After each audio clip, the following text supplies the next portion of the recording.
আজকে viral cream আপাকে নিয়ে একটা কথা বলবো। প্রথম ওনাকে দেখে একটু খারাপ লাগছে, এখনো খারাপ লাগতেছে, কিন্তু তারপর আমি কিছু কথা বলবো ওনাকে নিয়ে। তার আগে ওনার একটু ভিডিওটা দেখে নেই। আগে থেকে ফ্ল্যাটে থেকে স্বভাব, এখন আমি কই যাবো? এই জিনিসপত্র লইয়া কই নামবো? আমার মামলা দেওয়ার পরে তো আরো তো কষ্ট আছে, খাবার কষ্ট করে। আমি মানুষকে বলি না, বললে ব্যাংকা এলে আমি এত সব কথা খুললা কই না। খাওয়ার কষ্ট করে সব করে। আপনারা দেখেন না আমার ভিডিওগুলো দেখে, আমার পোশাক আশাকগুলো দেখলে বোঝা যায় না আমি টুকটাক জিনিস যে করি, আমি অনেক কষ্ট করে করি। ওই মাসে একেবারে না খেয়ে থাকা লাগে আমার, একেবারে না খেয়ে থাকা লাগে।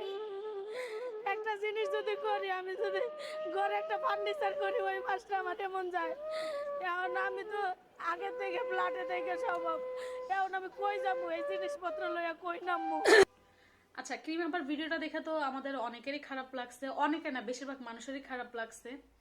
আমারও খারাপ লাগছে পার্সোনালি। আমার কাছে ওনার মেয়েটাকে খুবই ভালো লাগে, মাশাআল্লাহ। সবচেয়ে ভদ্র মেয়ের মধ্যে হচ্ছে ওনার মেয়েটা। তো আমার কথা হচ্ছে ক্রিম আপাকে নিয়ে। আচ্ছা, উনি যে ভিডিওতে কান্না করে বলতেছে যে উনি ফ্ল্যাটে থেকে অভ্যাস, তবে আমরা যখন ফার্স্ট ওনার ভিডিও দেখতাম উনি তো কোনো ফ্ল্যাটে থাকতো না, অনেকগুলা ভাড়াটার লগে থাকতো, আর উনি নিজের মুখেই বলছে। সেকেন্ড কথা হচ্ছে উনি নাকি ঠিক মতো খাবার খাইতে পারে না, ওনার অনেক অসুবিধা চলতেছে। হ্যাঁ, তা আমার কথা হচ্ছে কয়দিন আগেও তো দেখলাম আইফোন কিনলো, স্বর্ণের কানের দুল কিনলো। এগুলা কিনলো কিভাবে? তার কাছে যদি টাকাই না থাকে। যে মানুষ খাইতে পারে না সেই মানুষ স্বর্ণ কিনে কিভাবে, মোবাইল কিনে কিভাবে? সেটা আবার ভিডিও করে দেখা হাসি হেসে দেখাইতেছে। তো যদি ওনাকে আমি খারাপ কিছু বলতেছি না, মানে আমি যেটা দেখছি আর কি সেটা নিয়ে বলতেছি। তো ওনার কাছে খাবার টাকা নেই, উনি বারবার কান্না করে বলতেছে ওনার কাছে খাবার টাকা নেই। খাবার টাকা না থাকলে উনি এত কিছু কিভাবে কিনে? উনি আসছেন কোর্টে, কোর্টে এমন মেকআপ করে আসছেন, ওনাকে দেখে কেউ বলবে যে উনি কষ্ট আছে, অসহায় আছে? একটা মানুষ এখন বলতে পারেন সাজতেই পারে, আচ্ছা সাজাটা তো নর্মাল বিষয়, সাজুক না, সমস্যা নেই, কিন্তু উনি এমন সাজা সাজছে যেটা দেখে আপনার আমার কারো মায়া লাগার কথা না।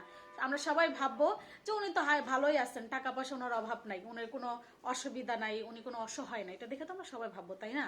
আমরা তো মানুষকে দেখে বিচার করি, তার ভিতরে বা তার সাথে যা তার দেখে বিচার করি না। আমরা তাকে উপর দিয়ে দেখি, সেটাই বিচার করি। তো উনি এমন ভাবে গেছে, কান্না করতেছে। আচ্ছা, যদিও ক্রিমাপার সাথে যেটা হয়েছে, যার যার বাচ্চার চিন্তা ভাবনা শুধু মায়েরাই করতে পারে, তার ভালো মন্দ মায়েরাই বুঝে। তো আমার কাছে যেটা মনে হচ্ছে যে ক্রিমাপা উনি যথেষ্ট, উনি বুঝতে পারছেন।